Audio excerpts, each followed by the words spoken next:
Hello friends, आज हम रोटी उपमा बनाएंगे। ये फ्रेंड्स, हमारी कभी कभार रोटियां बच जाती है तो हमें अगर समझ नहीं आता है क्या करें इन रोटियों का, तो आप इस तरह से रोटी को तड़का लगाकर बिल्कुल इसका रोटी उपमा बनाइएगा। ये बहुत ही बढ़िया लगता है फ्रेंड्स। तो चलिए टेस्टी टेस्टी रोटी उपमा बनाना शुरू करते हैं।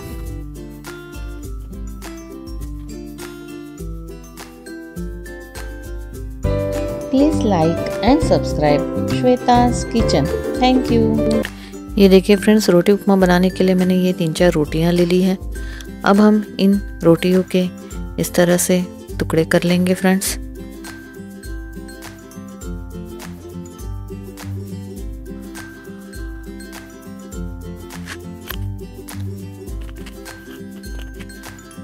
तो ये सारी रोटियों के टुकड़े कर लीजिए।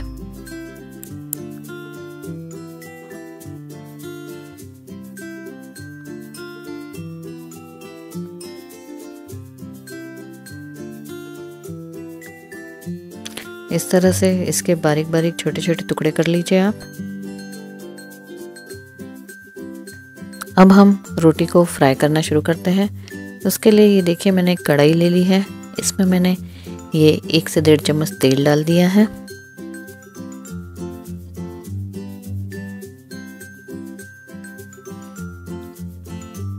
अब इस तेल को गर्म होने देंगे। उसके बाद हम इसमें जीरा डालेंगे। ये देखिए 1/2 टीस्पून जीरा, 1/2 टीस्पून सरसों। और जब ये जीरा और तड़का, अब हम इसमें एक चटनी डालेंगे फ्रेंड्स। ये है अदरक लहसुन का पेस्ट, जिसमें मैंने थोड़ी सी धनिया और 2 से 3 हरी मिर्च भी ली है। तो ये देखिए उसका एक पेस्ट बना लेंगे इस तरह से। तो ये 5-6 लहसुन की कलियां, 3-4 हरी मिर्च, थोड़ा सा धनिया और थोड़ा सा अदरक, इनका ये एक पेस्ट बना लिया मैंने। अभी मैं इसे भी तेल में डाल दूंगी इस तरह से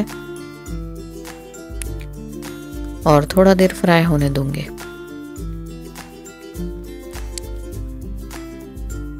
अब इस तड़के में हमें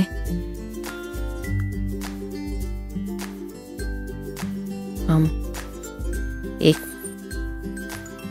प्याज भी डाल देंगे कट करके और उसे भी थोड़ा सा फ्राई होने देंगे।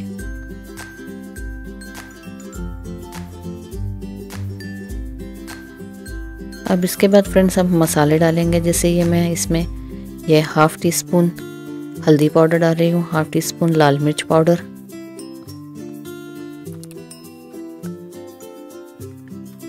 1/2 टीस्पून धनिया पाउडर और ये 1/2 टीस्पून नमक। आप स्वाद अनुसार इसमें नमक डाल दीजिए। और ये हमारा एक बहुत अच्छा तड़का तैयार हो चुका है। अब फ्रेंड्स हम ये उपमा बना रहे हैं, इसीलिए ये तड़का इस तरह से तैयार करने के बाद मैं इसमें पानी डाल दूंगी। तो ये गीला रहेगा फ्रेंड्स। आप चाहे तो इसी तरह से रोटी का सूखा हुआ उपमा भी, पोहा भी बना सकते हैं। मैं ये उपमा बना रही हूँ तो मैंने इसमें ये देखिए 1 गिलास पानी डाल दिया है। और ये पानी में थोड़ा सा बॉईल आने देंगे।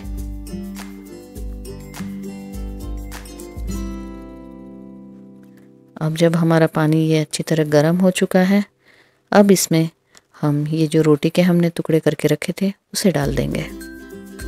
आप चाहे तो फ्रेंड्स ये रोटी के टुकड़े इस तरह हाथ से भी कर सकते हैं या आप मिक्सर में भी एक बार ग्राइंड कर लेंगे तो भी ये बहुत अच्छी से इसका एक इस तरह से चूरा तैयार हो जाता है। तो ये देखिए हम ये गर्म पानी में इस तरह से हम इसे डाल देंगे और ये देखिए हमारे तड़के में ये उपमा हमारा रोटी का तैयार हो रहा है। बहुत बढ़िया।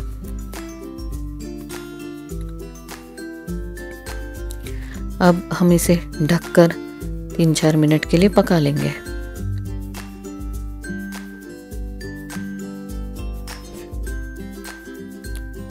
और ये देखिए फ्रेंड्स, आपका रोटी उपमा तैयार है। बहुत अच्छे से रोटी हमारी सारी इसमें अच्छी तरह पक चुकी है। इसमें अब हम गार्निशिंग करने के लिए थोड़ा सा ये कोरिएंडर डाल देंगे, धनिया। और आप चाहे तो इसमें नींबू भी डाल सकते हैं, 1/2 नींबू। और ये देखिए गर्मा गर्म आपका रोटी उपमा तैयार है। आप इसे इस तरह से प्लेट में निकाल कर सर्व कीजिए और इसे गर्मा गर्म खाइए। ये बहुत अच्छा लगता है फ्रेंड्स, रोटी उपमा। ये देखिए, टेस्टी टेस्टी रोटी उपमा। ये रेसिपी आप ज़रूर से ट्राई कीजिएगा फ्रेंड्स, और कमेंट में लिख के मुझे बताइएगा कि आपको ये रोटी उपमा कैसा लगा। Thank you. Please subscribe and like my channel. Thank you. Please like and subscribe Shweta's Kitchen. Thank you.